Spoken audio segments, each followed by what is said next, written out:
ingin mempresentasikan materi kami mengenai hak asasi manusia atau yang disebut sebagai HAM. Dan terima kasih atas kesempatan yang diberikan kepada kami semua. Sebelum itu, sebelum kita mulai presentasi kita pada hari ini, ada baiknya kita untuk berdoa terlebih dahulu. Berdoa dimulai.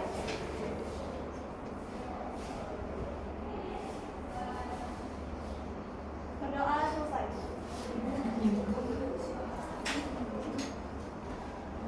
Perkenalkan, saya Haniana Siro selaku moderator serta pemateri pada pemateri keempat. Di samping saya ada Septriana sebagai pemateri pertama, selanjutnya ada Solvinder sebagai pemateri kedua, dan ada Grace Sinaga sebagai pemateri ketiga. Tema atau judul yang akan kami bahas adalah hak asasi manusia dan kewarganegaraan yang disusun berdasarkan buku pendidikan kewarganegaraan yang teman-teman sekalian pegang, yaitu pada halaman 100 sampai dengan 126. Langsung saja kita ke materi yang pertama, yaitu konsep warga negara, serta nanti akan ada pendahuluan dan apa sih warga negara Indonesia itu yang akan disampaikan oleh pemateri pertama, yaitu Septriana. Kepada Septriana, waktu dan tempat dipersilakan. Baik, terima kasih Nia. Nah, jadi sebelum kita masuk ke pembahasan tentang konsep warga negara menurut para ahli, mari kita pahami dulu secara sederhana apa itu warga negara. Nah, kalau mendengar istilah warga negara, kita biasanya langsung teringat dengan orang yang tinggal di sebuah negara dan diakui secara hukum sebagai bagian dari negara itu. Tapi sebenarnya makna warga negara nggak sesederhana itu. Warga negara bukan hanya identitas di KTP aja, tapi juga menyangkut peran kita dalam kehidupan berbangsa dan bernegara.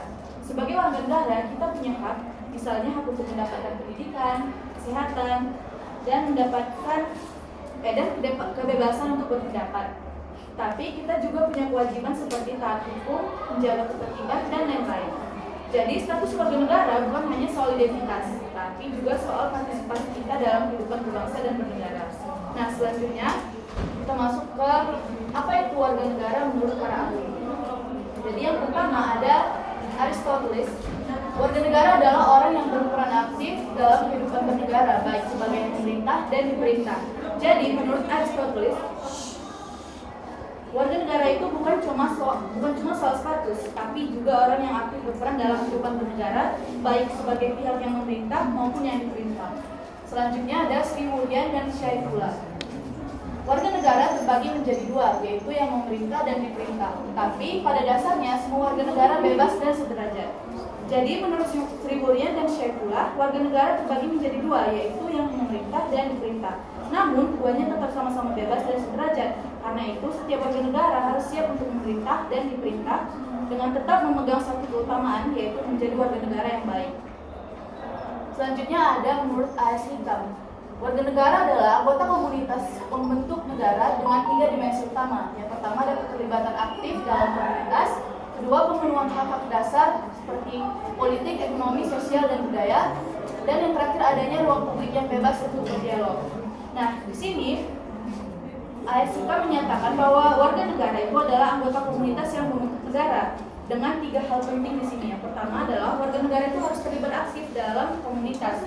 Yang kedua, adanya hak-hak dasar seperti hak politik, ekonomi, sosial, dan budaya yang harus dipenuhi. Yang ketiga, harus ada ruang publik yang bebas untuk berdialog. Selanjutnya adalah pendapat Turner, yaitu warga negara adalah orang yang tinggal dalam wilayah hukum dan hidup pada aturan pemerintah. Oke, jadi materi selanjutnya adalah ciri-ciri warga negara. Jadi ada 3. Yang pertama adalah pemilikan identitas. Setiap warga negara pasti memiliki identitas resmi dari negara, misalnya itu KTP dan paspor. Identitas inilah yang menjadi bukti hukum kalau seseorang memang diakui sebagai warga negara dari suatu negara tersebut. Yang kedua adalah memiliki hak dan kewajiban. Sebagai warga negara, kita berhak untuk mendapatkan pendidikan, perlindungan hukum, dan ikut serta dalam pemilihan umum. Tapi selain memiliki hak, kita juga memiliki kewajiban seperti menaati peraturan, membayar pajak, serta menjaga ketertiban dan keamanan. Yang terakhir adalah keterikatan emosional. Menjadi warga negara itu bukan cuma soal punya identitas resmi atau sekedar mengikuti aturan, tapi juga ada rasa kedekatan batin dengan negara. Misalnya bangga dengan budaya, bahasa, dan sejarah bangsa kita sendiri. Dari rasa bangga ini tumbuhlah rasa cinta tanah air dan semangat untuk menjaga serta membela negara. Next slide please. Selanjutnya adalah jenis warga negara. Yang pertama adalah warga negara asli. Ini adalah orang yang secara sah diakui sebagai bagian dari suatu negara. Bisa karena lahir di negara tersebut atau karena orang tuanya adalah warga negara dari negara tersebut. Yang kedua adalah warga negara asing. Mereka adalah orang yang tinggal di suatu negara, tapi statusnya bukan warga negara tersebut. Jadi hanya sebagai pendatang dengan izin, misalnya menggunakan visa. Yang terakhir adalah warga negara ganda. Warga negara ganda adalah seseorang yang memiliki kewarganegaraan lebih dari satu negara.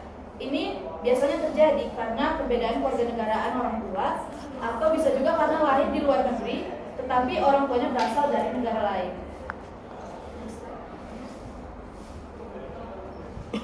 Proses menjadi warga negara itu ada dua, yaitu yang pertama kelahiran dan kedua naturalisasi.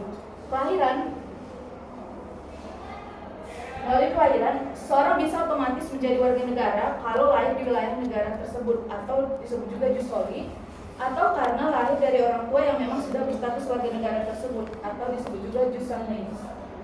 Yang kedua ada proses naturalisasi, yaitu proses hukum untuk menjadi warga negara bagi orang asing yang ingin menjadi warga negara, tapi harus memenuhi syarat-syarat tertentu. Misalnya harus tinggal cukup lama di negara itu, bisa berbahasa nasional, dan memahami budaya serta aturan yang berlaku di negara tersebut. Nah, setelah semua terpenuhi, barulah ia bisa mengajukan permohonan dan diakui sebagai warga negara.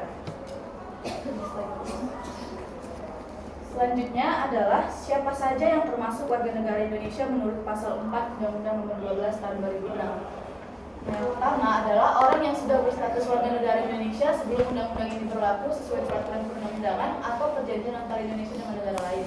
Yang kedua, anak dari perkawinan sah dari ayah dan ibu warga negara Indonesia. Yang ketiga, anak dari perkawinan sah dari ayah warga negara Indonesia dan ibu warga negara asing atau WNA. Yang keempat adalah anak dari perkawinan sah dari ayah WNA dan ibu WNI. Yang kelima adalah anak dari perkawinan sah dari ibu WNI, tetapi ayah tanpa kewarganegaraan atau negara asal ayah tidak memberi kewarganegaraan kepada anak tersebut. Yang keenam adalah anak yang lahir dalam waktu 300 hari setelah ayah warga negara Indonesia dari perkawinan sah meninggal. Yang ketujuh adalah anak lahir di luar perkawinan sah dari ibu warga negara Indonesia. Selanjutnya adalah anak di luar perkawinan sah dari ibu WNA, tapi diakui ayah WNI sebagai anaknya sebelum anak tersebut berusia 18 tahun atau belum menikah. 9 adalah anak yang lahir di Indonesia dengan status kewarganegaraan orang tua tidak jelas. 10. Bayi ditemukan di wilayah Indonesia selama orang tuanya tidak diketahui. 11. Anak yang lahir di Indonesia dari orang tua yang tidak memiliki kewarganegaraan atau keberadaannya tidak diketahui. Yang ke-12, anak yang lahir di luar negeri dari ayah dan ibu warga negara Indonesia, tapi karena ketentuan negara tempat kelahiran anak memberinya kewarganegaraan. Yang ke-13, anak dari ayah atau ibu yang sudah dikabulkan permohonan kewarganegaraannya, tetapi ayah atau ibunya meninggal dunia sebelum mengucapkan sumpah atau janji setia. Selain itu, ada juga warga negara Indonesia menurut pasal 5 ayat 1 dan 2 Undang-Undang Nomor 12 Tahun 2006. Yang pertama, anak dari WNI yang lahir di luar perkawinan sah selama masih di bawah 18 tahun atau belum menikah tetap diakui sebagai warga negara Indonesia walaupun ayahnya WNA. Yang kedua, anak WNI yang masih kecil atau belum berusia 55 tahun lalu diangkat menjadi anak oleh orang asing atau WNA juga tetap diakui sebagai WNI. Tapi aturan ini bisa bikin si anak itu punya kewarganegaraan ganda. Oleh karena itu, saat si anak sudah berusia 18 tahun atau sudah menikah, anak wajib memilih salah satu kewarganegaraannya. Next slide. Oke, sekian dari materi saya kembalikan kepada moderator. Terima kasih kepada Satriana atas materinya. Dari pemaparan tadi kita jadi paham bahwa konsep kewarganegaraan bukan hanya status hukum, tetapi juga menyangkut hak, kewajiban, dan keterikatannya dengan negara. Selanjutnya kita akan masuk ke materi yang berikutnya yang akan dibawakan oleh Soliter. Kepada Soliter kami persilakan. Terima kasih Hania atas kesempatannya. Nah, di slide ini kita akan membahas asas kewarganegaraan. Apa sih asas kewarganegaraan itu. Jadi asas kewarganegaraan itu adalah pedoman atau prinsip yang digunakan suatu negara untuk menentukan siapa saja yang diakuinya sebagai warga negaranya. Nah, dalam asas kewarganegaraan UU nomor 12 tahun 2006 ada terbagi dua asas kewarganegaraan, yaitu asas kewarganegaraan umum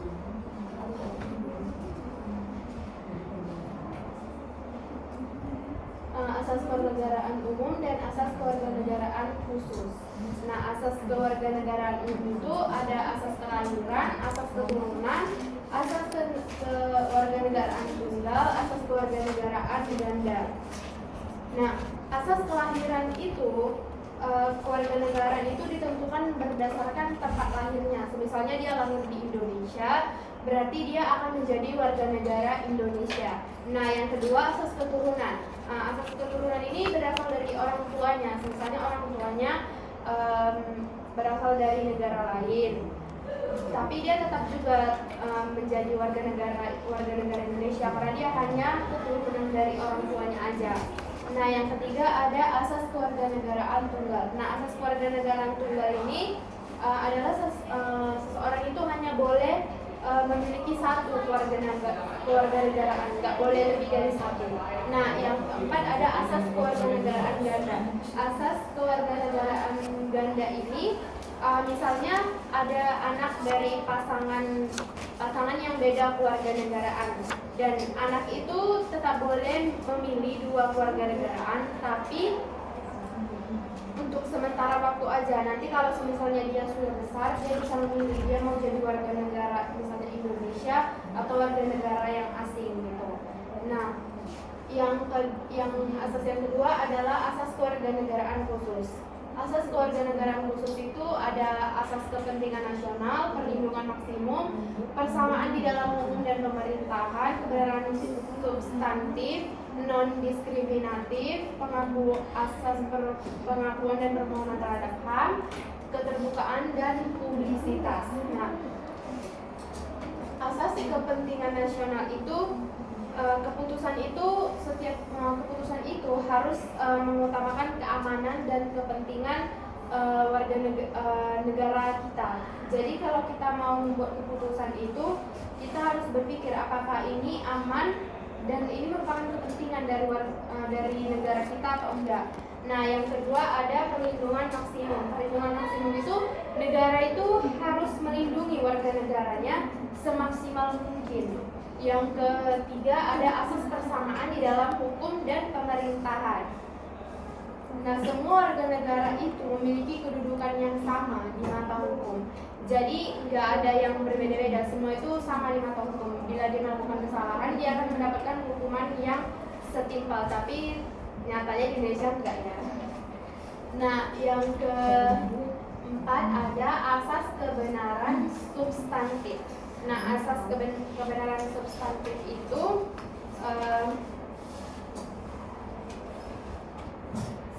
asas kebenaran substantif itu misalnya kita harus gimana ya? Harus bisa membela negara kita juga gitu. Jadi nggak hanya negara yang harus melindungi kita, tapi kita juga harus melindungi negara juga. Nah, jadi yang asas non-diskriminatif itu adalah kita tidak boleh membeda-bedakan suku, agama, atau ras. Jadi kita nggak boleh membeda-bedakan, kita semua teman, nggak boleh teman dia agama sama kita nggak mau teman, itu nggak boleh ya. Nah, asas pengakuan dan permohonan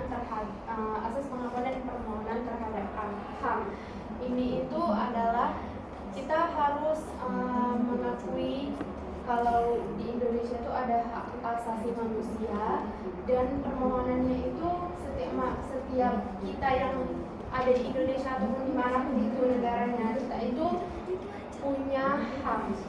Jadi kita kalau misalnya nggak cocok ini, kita merasa ini kita nggak ada hak asasi manusia, kita boleh melakukan permohonan gitu.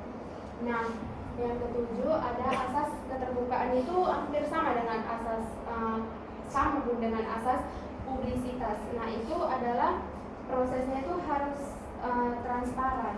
Misalnya itu harus dapat diakses publik gitu kan. Jadi asasnya itu harus terbuka, tidak boleh hanya misalnya hanya warga negara Indonesia aja yang tahu, tapi warga negara luar juga boleh tahu. Next.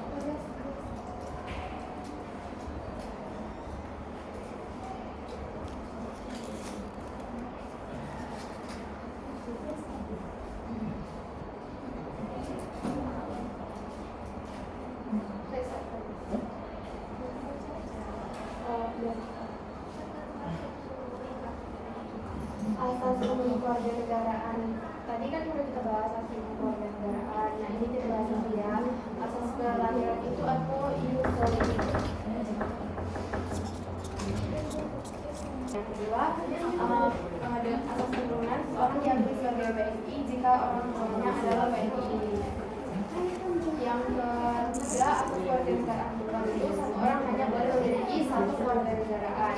Nah, asas kewarganegaraan ganda atau terbatas itu adalah anak bisa punya dua kewarganegaraan sampai usia 18 tahun atau sudah menikah. Setelah itu harus memilih salah satunya, nggak boleh jadi dua.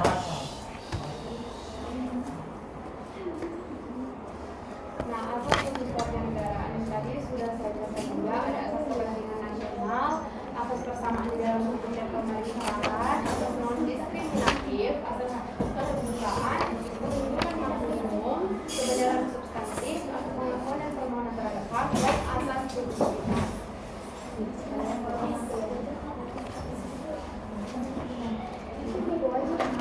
Nah, ada cara untuk memperoleh kewarganegaraan.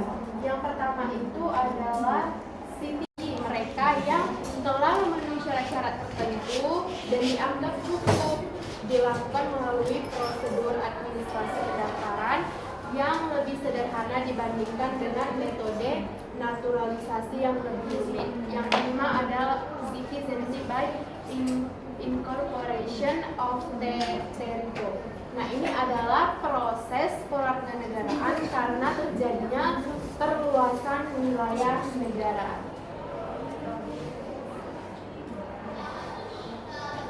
Nah selain kita bisa kan kita punya cara untuk menjadi kewarganegaraan, kita juga bisa kehilangan kewarganegaraan. Jadi ini caranya. Nah yang pertama itu adalah memperoleh kewarganegaraan atas kemauannya sendiri. Jadi dia tuh atas kemauannya sendiri, dia nggak mau jadi warga negara ini lagi gitu. Nah yang kedua, tidak menolak atau tidak melepas kewarganegaraan lain. Jadi dia nggak nolak untuk menjadi kewarganegaraan yang lain. Nah yang ketiga, dinyatakan hilang. Yang keempat, masuk ke dalam dinas tentara asing tanpa izin. Jadi misalnya kalian menjadi tentara di luar negeri dan nggak ada izin dari Indonesia, itu kan bisa kehilangan kewarganegaraan dari Indonesia gitu. Nah yang kelima ada secara sukarela masuk dalam dinas negara asing. Yang selanjutnya, secara sukarela mengangkat sumpah atau menyatakan janji setia kepada negara asing. Yang selanjutnya, tidak diwajibkan tetapi turut serta dalam pemilihan suatu negara asing. Jadi dia ikut melakukan pemilihan di negara yang lain, tidak di negara Indonesia. Nah, yang selanjutnya juga ada mempunyai paspor atau surat bersifat paspor dari negara lain. Nah, dia punya paspor dari negara lain tapi nggak dari Indonesia. Nah, yang terakhir ada bertempat tinggal di luar wilayah negara Republik Indonesia selama 5 tahun. Nah, kalau di luar negeri itu misalnya kita tinggal di negara mereka lebih dari 5 tahun atau 5 tahun, itu kita akan dianggap menjadi warga negaranya dan nggak jadi warga negara Indonesia lagi.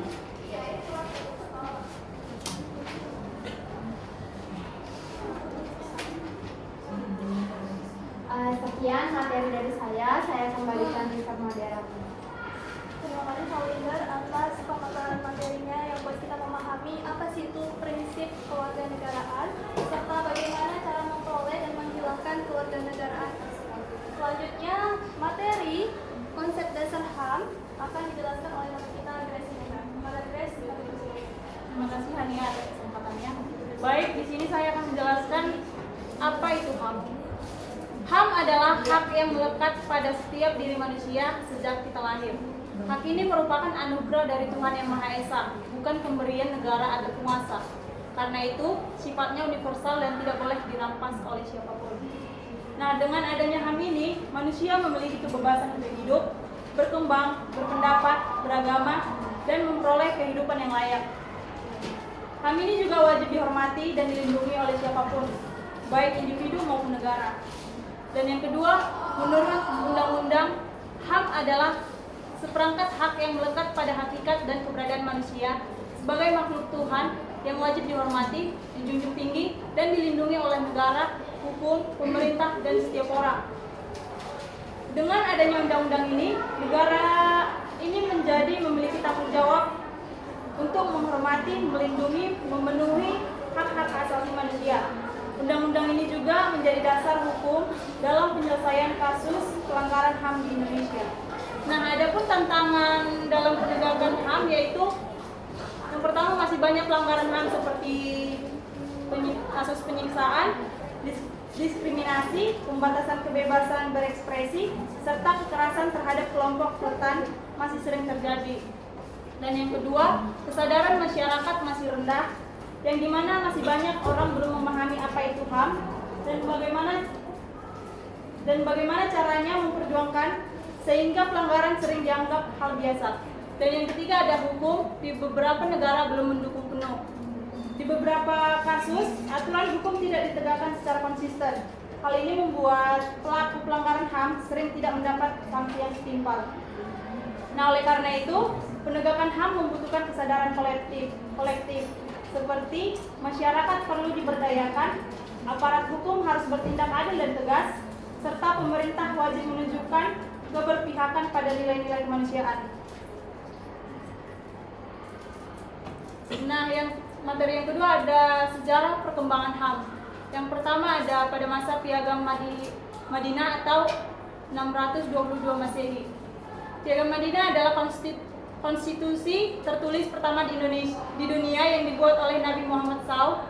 Piagam ini menjamin kebebasan beragama dan persamaan hak antara muslim dan non-muslim. Sangat revolusioner pada masanya. Karena sebagian besar masyarakat yang hidup pada masa Piagam Madinah ini adanya sistem kesukuan yang diskriminatif. Piagam Madinah ini menunjukkan bahwa keadilan dan toleransi menjadi fondasi penting dalam kehidupan bermasyarakat. Adapun landasan pokok kehidupan bermasyarakat pada masa Piagam Madinah yaitu semua pemeluk Islam adalah satu umat, walaupun mereka berbeda suku dan bangsa. Dan hubungan antar komunitas muslim dan non-muslim itu didasarkan pada prinsip-prinsip seperti berinteraksi secara baik dengan sesama tetangga, saling membantu dalam menghadapi musuh bersama, dan saling menasihati, menghormati kebebasan beragama. Dan yang kedua ada pada masa Magna Carta atau 1215. Dokumen ini lahir dari perlawanan para bangsawan Inggris terhadap Raja John yang otoriter. Magna Carta membatasi kekuasaan raja dan menegakkan prinsip hukum yang adil. Nah, pada Magna Carta Raja John tidak lagi bisa sewenang-wenang, sehingga terciptanya dasar bagi lahirnya sistem pemerintahan yang lebih demokratis. Magna Carta kemudian menjadi inspirasi bagi perkembangan konstitusi modern di banyak negara. Dan yang ketiga ada Revolusi Amerika atau 1776, yaitu deklarasi ini menegaskan bahwa semua manusia diciptakan setara dan memiliki hak-hak yang tidak dapat dicabut. Nah, dengan pernyataan ini menjadi dasar dari sistem demokrasi modern di Amerika Serikat, sekaligus menginspirasi perjuangan hak-hak sipil di berbagai belahan dunia. Adapun latar belakang atas terjadinya revolusi ini yaitu adanya ketidakpuasan koloni-koloni Amerika terhadap pemerintahan Inggris, terutama terkait dengan pajak yang tinggi, kurangnya perwakilan dalam pemerintahan, dan pelanggaran hak-hak individu oleh Raja George III. Dan yang keempat ada Revolusi Prancis atau 1789. Revolusi Prancis yaitu Revolusi Prancis melahirkan piagam yang menegaskan persamaan, kemerdekaan, dan persaudaraan. Piagam ini juga mengatur kebebasan beragama, kebebasan berekspresi, asas praduga tak bersalah, serta pelindungan hak milik. Deklarasi ini menjadi landasan penting bagi perkembangan konsep HAM pada masa modern di Eropa dan dunia. Resolusi ini dipicu oleh ketidakpuasan terhadap monarki absolut, ketidakadilan sosial, dan krisisnya ekonomi yang melanda Prancis. Dan materi selanjutnya ada prinsip-prinsip HAM, yaitu universal atau berlaku untuk semua orang tanpa diskriminasi. Yang dimana artinya tidak ada alasan apapun yang bisa digunakan untuk mengecualikan seseorang dari hak-hak dasarnya. Karena itu, diskriminasi dalam bentuk apapun bertentangan dengan prinsip HAM. Dan yang kedua, inalienable atau prinsip tidak dapat dilepaskan, yaitu tidak boleh dihapus atau dicabut oleh siapapun, termaksud oleh negara maupun pemerintahan. Sekalipun seseorang melakukan pelanggaran hukum, hak-hak dasarnya seperti hak untuk diperlakukan manusiawi tetap harus dihormati. Dan yang ketiga ada indivisible, hak sipil, politik, ekonomi, sosial, budaya saling terkait. Misalnya, hak atas pendidikan tidak bisa dilepaskan dari hak untuk hidup layak, dan hak kebebasan berpendapat juga berkaitan dengan hak politik. Dan yang keempat ada interdependen, yaitu pemenuhan satu hak mengaruhi hak lainnya. Contohnya, jika seseorang tidak mendapat pendidikan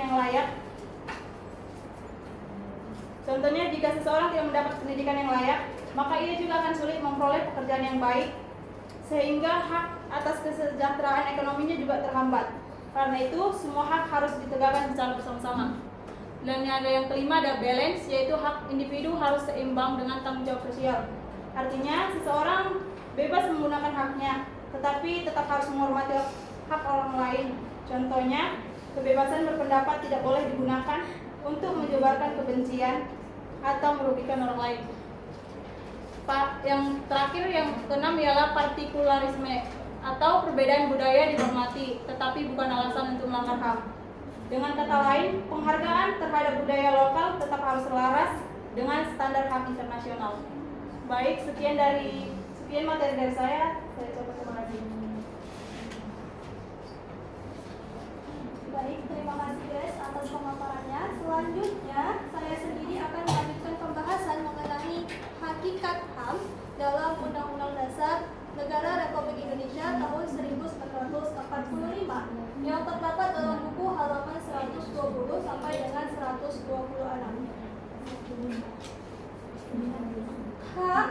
Hak asasi manusia adalah hak dasar yang dimiliki setiap orang sejak lahir dan melekat pada kodrat manusia itu sendiri. Hak ini tidak bisa dicabut, tidak bisa dipindah tangankan, dan harus dihormati. Dalam pandangan Pancasila dan Undang-Undang Dasar 1945, manusia dipandang memiliki 3 hak atau 3 dimensi. Yang pertama yaitu sebagai makhluk Tuhan, sebagai makhluk individu, dan juga sebagai makhluk sosial. Apa maksud sebagai makhluk Tuhan? Manusia dipandang sebagai ciptaan Tuhan yang memiliki martabat dan kehormatan yang berasal dari Sang Pencipta itu sendiri, sehingga hak beragama, hak beribadah itu wajib dilindungi oleh setiap orang. Lalu yang kedua itu sebagai makhluk individu, manusia sebagai pribadi yang memiliki hak-hak personal, kebebasan, privasi, kehendak, dan juga tanggung jawab untuk mengembangkan dirinya sendiri, sehingga setiap orang memiliki hak pribadi, hidup, pendidikan, pekerjaan, dan juga perilaku yang adil. Lalu yang ketiga sebagai makhluk sosial. Seperti yang kita tahu, manusia itu saling berinteraksi dalam komunitas maupun hubungan sosial. Jadi, hak harus seimbang dengan kewajiban agar tidak merugikan orang lain tentunya. Karena itu, hak asasi manusia menekankan kebebasan pribadi, tetapi juga tanggung jawab dari pribadi itu sendiri terhadap orang lain. Ada prinsip keseimbangan antara hak dan kewajiban. Artinya kebebasan kita juga dipengaruhi oleh kebebasan orang lain. Jadi kita tidak boleh merugikan sesama manusia. Next slide. Sejarah menunjukkan bahwa ternyata nih Indonesia, negara yang lebih dulu mengatur hak asasi manusia dibandingkan negara-negara internasional, yang dibuktikan dengan adanya Undang-Undang 1945 disahkan lebih dulu pada tanggal 18 Agustus 1945 setelah terjadinya proklamasi Indonesia, dan itu sudah memuat hak asasi manusia, yaitu hak kemerdekaan, hak beragama, serta tujuan negara yang berhubungan langsung dengan pemenuhan hak-hak rakyat. Sementara itu, Universal Declaration of Human Rights atau Deklarasi Universal Hak Asasi Manusia baru ditetapkan PBB pada tahun 1948, tepatnya pada tanggal 10 Desember 1948, yang dimana itu adalah 3 tahun setelah Indonesia sendiri sudah mengakui hak asasi manusia itu.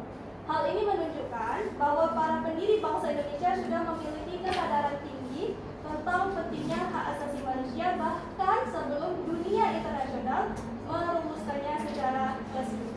Namun, nyatanya untuk penerapannya di Indonesia sendiri, yang seperti dijelaskan oleh Grace tadi, baik dalam hukum, politik, maupun kehidupan berbangsa dan bernegara, masih perlu dipertanyakan dan masih menghadapi banyak tantangan tentang penerapan hak asasi manusia itu sendiri. Contohnya kemarin baru ada berita tentang salah satu ojek online yang hak asasi manusianya direbut dengan ditindas atau dibunuh oleh aparat kepolisian. Itu sangat-sangat bertentangan dengan apa yang ada di dalam Undang-Undang Dasar 1945 mengenai hak asasi manusia. Next slide. Indonesia ditegaskan dalam Undang-Undang Dasar 1945 sebagai negara restart, yaitu negara yang memiliki hukum. Dan ini juga dijelaskan dalam alinea Undang-Undang Dasar Negara Republik Indonesia dari alinea pertama, alinea ketiga, dan juga alinea keempat. Pada alinea pertama, kita tahu bahwa isinya adalah bahwa sesungguhnya kemerdekaan itu ialah hak segala bangsa dan seterusnya. Itu artinya setiap bangsa berhak untuk merdeka, tidak dijajah. Prinsip ini sejalan dengan hak asasi manusia internasional, yaitu semua manusia lahir dan merdeka sama semua derajatnya. Lalu yang ketiga, bunyinya atas rahmat Allah yang Maha Kuasa dan dengan didorongkan sampai seterusnya, itu menunjukkan bahwa kemerdekaan bangsa Indonesia diakui karena karunia Tuhan dan menegaskan dimensi manusia sebagai makhluk yang beragama. Lalu yang terakhir ini tertuang juga dalam alinea keempat, yaitu merumuskan tujuan negara. Yang pertama adalah melindungi segenap bangsa dan seluruh tumpah darah Indonesia. Ini perlindungan hak hidup, keamanan, dan keselamatan rakyat. Lalu yang kedua, memajukan kesejahteraan umum dan memajukan kesejahteraan umum. Ini adalah pemenuhan hak sosial ekonomi seperti pekerjaan, kesehatan, dan juga kesejahteraan. Lalu yang ketiga ini mencerdaskan kehidupan bangsa. Ini hak atas pendidikan dan pengembangan diri setiap individu. Lalu yang terakhir itu ikut melaksanakan ketertiban dunia berdasarkan kemerdekaan, perdamaian abadi, dan keadilan sosial. Ini menegaskan bahwa komitmen hak asasi manusia itu bukan hanya untuk warga negara Indonesia, tetapi juga ada hubungan dengan internasional, dengan negara lain. Itu dia pemaparan tentang hak-hak asasi manusia dalam Undang-Undang Dasar Negara Republik Indonesia. Selanjutnya, next slide.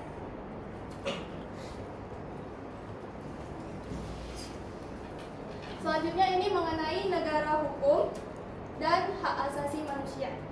Indonesia, seperti yang saya katakan tadi, dalam Undang-Undang 1945 dikenal sebagai negara hukum atau res taat, bukan sebagai negara kekuasaan atau mas taat.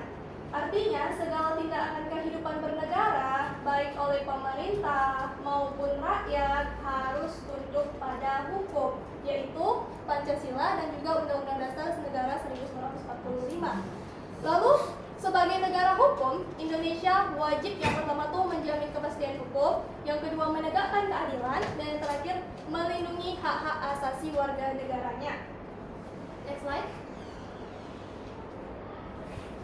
Nah, dalam undang-undang sendiri, terutama pada pasal 28, itu menjelaskan secara eksplisit mengenai hak asasi manusia dan negara. Antara lain, bisa kita lihat pada buku di halaman 120 sampai dengan 123 sampai dengan 126, itu dijabarkan secara merinci tentang pasal-pasalnya dari 28A sampai dengan 28C. Pada 28A itu mengenai hak hidup, 28B ayat 1 dan ayat 2 itu mengenai hak berkeluarga, anak dilindungi. Pasal 28C ayat 1 dan 2 itu mengenai hak pendidikan dan pengembangan diri. Lalu 28D pasal 1, 2, 3, dan 4 itu mengenai hak hukum, pekerjaan, pemerintahan, dan kewarganegaraan. Lalu 28E 1, 2, dan 3 itu mengenai kebebasan beragama, berpendapat, dan berkumpul. 28F itu hak informasi dan komunikasi. 28G ayat 1 dan 2 itu mengenai perlindungan diri dan bebas penyiksaan. Lalu 28H itu pasal 1, 2, 3, dan 4 itu mengenai hak sejahtera, kesehatan, jaminan sosial, dan juga hak milik. Lalu 28I ada sampai 5 ayat itu mengenai hak yang tidak bisa dikurangi. Itu ada hidup beragama, dan bebas diskriminasi. Lalu yang terakhir ada pasal 28J ayat 1 dan 2 itu wajib menghormati hak asasi manusia orang lain dan tunduk pada hukum. Itu dia pemaparan dari seluruh materi kami. Sekarang kita masuk ke sesi tanya jawab. Silakan bagi teman-teman yang ingin memberikan tanggapan, dipersilakan.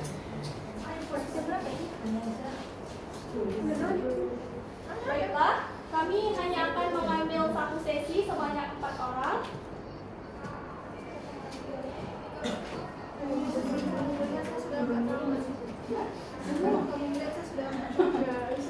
Allah saksi.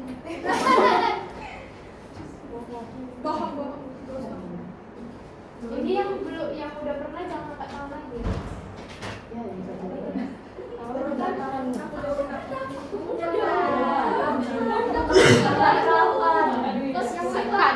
Kak Dwi udah. Baik guys, perhatiannya. Terima kasih. Yang untuk bertanya, 1 Rohani, kedua Dwi Najwa, ketiga Febrina, lalu yang keempat Anastasia Desa.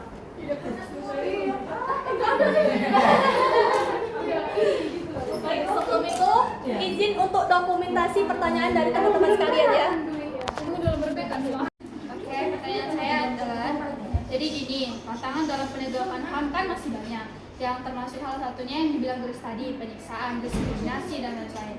Nah, menurut pendapat kalian atau pandangan kalian, bagaimana perhatian dan kebijakan pemerintah Indonesia saat ini terhadap pelaksanaan HAM? Apakah kebijakan HAM pemerintah selama ini benar-benar efektif?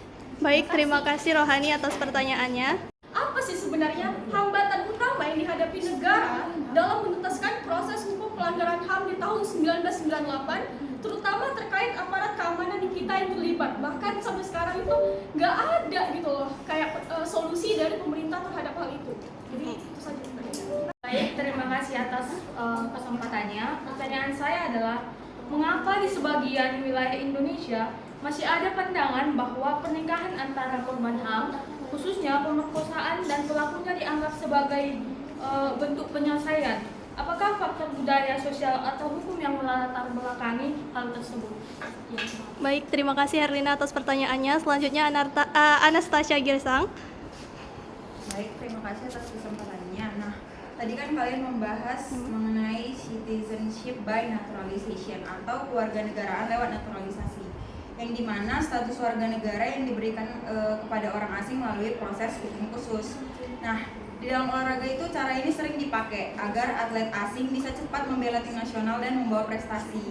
Nah, namun praktik ini tuh menimbulkan perdebatan karena dianggap bisa menguntungkan negara secara instan, tetapi juga bisa membuat arti kewarganegaraan jadi kabur. Nah, pertanyaan saya, apakah naturalisasi atlet demi prestasi olahraga wajar dilakukan sebagai strategi negara atau justru merusak makna kewarganegaraan yang seharusnya lahir dari ikatan darah, kelahiran, atau budaya? Terima kasih. Baik, terima kasih. Berapa menit lagi? Negara dan pemerintah punya kewajiban melindungi hak asasi manusia yang warga negara tanpa terkecuali. Dalam prosesnya, negara dan pemerintah akan membuat aturan dan akan kebijakan agar masyarakat terpenuhi hak asasinya. Kalau begitu, berarti seharusnya pemerintah membuat aturan dan kebijakan itu tujuan utamanya adalah agar hak asasi manusia kita dapat terpenuhi ya. Gimana menurut kalian? Apakah aturan dan kebijakan yang pemerintah buat sudah? Baik, terima kasih teman-teman. Kami akan menjawab pertanyaan dari teman-teman semuanya. Yang pertama akan dijawab oleh Salminder. Silakan kepada Salminder.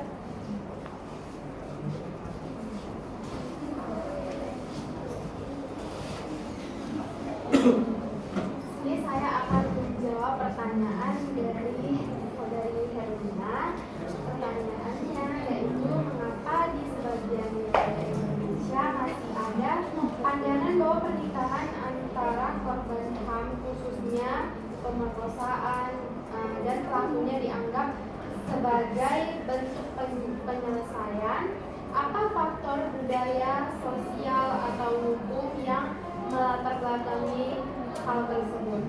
Nah, jawabannya itu kalau secara budaya banyak masyarakat yang sangat menjunjung harga diri keluarganya, apalagi harga diri seorang anak perempuannya.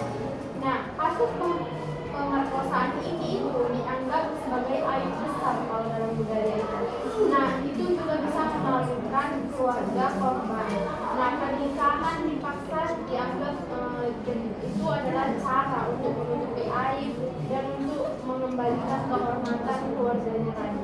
Nah, kalau secara sosial itu korban dan keluarga itu mendapat tekanan dari masyarakat sekitar. Misalnya dia jadi diomong-omongin gitu, jadi dijulitin. Jadi ini juga mereka jadi takut, pelakunya juga bisa jadi trauma, bisa jadi nggak mau bersosialisasi, dia takut keluar. Jadinya solusinya itu ya kembali lagi dia akan melakukan pernikahan. Nah, kalau secara hukum juga jadi faktornya ya, karena proses hukum ini kadang lama, mahal, dan berbelit-belit membuat keluarga korban itu putus asa untuk membawa ini ke ranah hukum. Nah, jadi mereka itu melihat pernikahan itu sudah menjadi solusinya dan dia selesai itu secara adat dan meskipun sangat merugikan korban.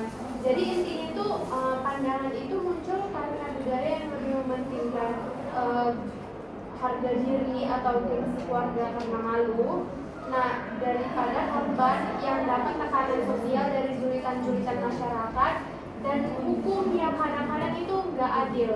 Nah, jadi jalan pintasnya itu untuk menutupi aib korban tadi ya dengan pernikahan. Walaupun ya mau tidak mau korban itu harus menikah, walaupun misalnya dia adalah korban di bawah umur, tapi dia harus menikah karena ya untuk menutupi aib keluarganya. Nah, kepada Herlina, apakah jawabannya bisa diterima? Baik, terima kasih atas jawabannya. Saya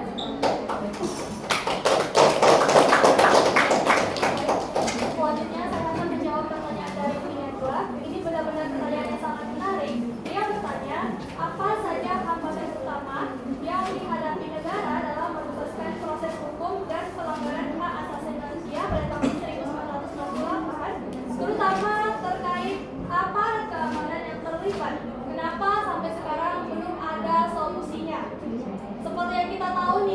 tahun 1998 itu benar-benar tahun yang sangat mencekam, di mana di situ ada pergolakan internal dalam negara itu tersebut, yang di mana ada tindak pelanggaran terhadap hak asasi manusia, baik itu kepada mahasiswa, kepada warga, terus pada etnis Tionghoa juga, mahasiswa Trisakti juga terlibat, ya kan? Yang di mana tuh kalau nggak salah, aku pernah baca, pernah lihat, itu korbannya sampai dengan 3.000-an gitu kalau nggak salah. Jadi kenapa ini belum tuntas sampai sekarang? Yang pertama tuh ada bisa dilihat dari beberapa aspek. Yang pertama hambatan politik, aparat keamanan diduga terlibat adalah bagian dari institusi yang masih memiliki kekuatan politik cukup besar pada saat itu pada masa reformasi. Lalu ini membuat adanya resistensi dari dalam untuk membuka secara transparan kasus tersebut. Lalu yang kedua adalah hambatan hukum dan kelembagaan. Proses hukum pelanggaran HAM berat memerlukan mekanisme khusus melalui pengadilan HAM and Court. Namun sampai sekarang baik pemerintahan, DPR itu juga tidak serius dalam menangani kasus tersebut. Lalu kurangnya ada kemauan politik juga, dan ada budaya amunitas yang mana kita merasa itu adalah hal-hal yang wajar saja. Lalu mengapa sampai sekarang belum ada solusi dan keterbukaannya? Ya karena tadi itu pemerintah acuh tak acuh terhadap masalah ini. Lalu kita sebagai rakyat, bagaimana cara mengatasinya? Ada di salah satu penulis, kita bisa melalui sastra, dan ini telah dibuktikan dengan salah satu penulis yang namanya tuh Laila C. Chodori. Mungkin kalian semua tidak asing dengan nama ini. Dia menulis buku yang bernama Laut Bercerita. Itu benar-benar membahas tentang kejadian pada tahun 1998 yang dimana pada masa itu adalah masa demokrasinya Presiden Soeharto. Bagaimana Dwi Najwa? Saya cukup puas dengan jawaban itu.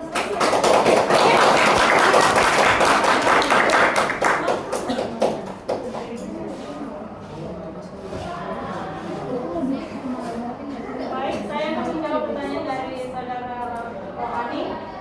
Di mana pertanyaannya, tantangan dalam penegakan HAM kan masih banyak. Salah satunya seperti penyiksaan, diskriminasi, pembatasan kebebasan berekspresi dan lain-lain. Nah, menurut pandangan kalian, bagaimana perhatian dan kebijakan pemerintah Indonesia saat ini terhadap pelaksanaan HAM? Apakah kebijakan HAM pemerintah selama ini benar-benar efektif? Nah, menurut kami, pemerintah Indonesia kan sebenarnya sudah cukup memperhatikan HAM. Misalnya terbentuknya Komnas HAM dan Undang-Undang Nomor 29 tentang HAM, serta kebijakan untuk melindungi hak warga negara. Namun dalam praktiknya masih banyak tantangan seperti penyiksaan, diskriminasi, dan kekerasan tadi. Nah, penegakan hukum juga kadang belum berjalan adil, seperti pelanggaran HAM yang tidak selalu ditindak tegas. Nah, oleh karena itu bisa dikatakan kebijakan HAM pemerintah sudah ada, tetapi belum sepenuhnya efektif. Oleh karena itu pemerintah masih perlu lebih serius dalam menegakkan hukum dan melindungi seluruh masyarakat tanpa membeda-bedakan. Jawaban yang bisa diterima?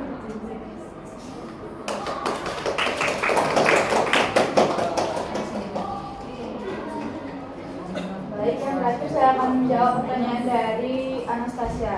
Pertanyaannya adalah, apakah naturalisasi atlet demi prestasi olahraga wajar dilakukan sebagai strategi negara, atau justru merusak makna kewarganegaraan yang seharusnya lahir dari ikatan darah, kelahiran, atau budaya? Jadi sebelum saya menjawab pertanyaan dari Anastasia ini, saya menjelaskan sedikit dulu tentang naturalisasi atlet itu. Jadi naturalisasi atlet adalah proses pemberian status kewarganegaraan suatu negara kepada seorang atlet asing, sehingga ia secara resmi bisa mewakili negara tersebut dalam ajang olahraga. Contohnya ada atlet dari luar negeri yang awalnya bukan warga negara Indonesia, lalu melalui proses hukum ia diberi warga negara Indonesia, sehingga ia bisa membela tim nasional Indonesia di pertandingan internasional. Nah, jadi menurut saya naturalisasi atlet untuk meningkatkan prestasi olahraga itu punya dua sisi. Yang pertama, satu sisi hal ini bisa dianggap wajar karena negara ingin cepat bersaing di level internasional. Dengan mendatangkan atlet asing yang berbakat, peluang untuk meraih medali tentu lebih besar. Strategi ini juga bisa memotivasi memotivasi atlet lokal agar lebih bersemangat berlatih karena persaingan menjadi lebih kuat. Namun di sisi lain, ada yang menilai hal ini bisa mengurangi makna kewarganegaraan. Karena kewarganegaraan itu kan sejatinya lahir dari ikatan darah, tempat lahir, atau budaya yang sama. Nah, jika naturalisasi hanya demi kepentingan prestasi olahraga, dikhawatirkan rasa kebersamaan dan identitas bangsa menjadi kurang kuat. Karena atlet tersebut mungkin tidak memiliki keterikatan emosional yang dalam dengan negara barunya. Jadi bisa dikatakan wajar dilakukan sebagai strategi, tetapi sebaliknya naturalisasi tidak hanya mengejar medali. Negara juga perlu membina atlet lokal supaya prestasi yang diraih benar-benar lahir dari kerja keras anak bangsa sendiri. Bagaimana Natasha? Apakah jawaban dari saya dapat dimengerti?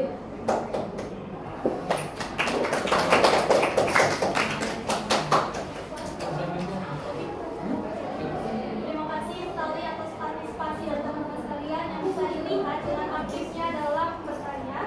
Sebelum menutup presentasi hari ini, kita simpulkan bahwa hak asasi manusia atau HAM adalah hak dasar setiap individu yang bersifat universal dan tidak dapat dicabut. Indonesia sebagai negara hukum telah mengakui dan melindungi HAM melalui Pancasila dan Undang-Undang 1945 pasal 24A sampai dengan 24J, Undang-Undang Nomor 39 Tahun 1999 tentang HAM, Undang-Undang Nomor 12 Tahun 2006 tentang Kewarganegaraan.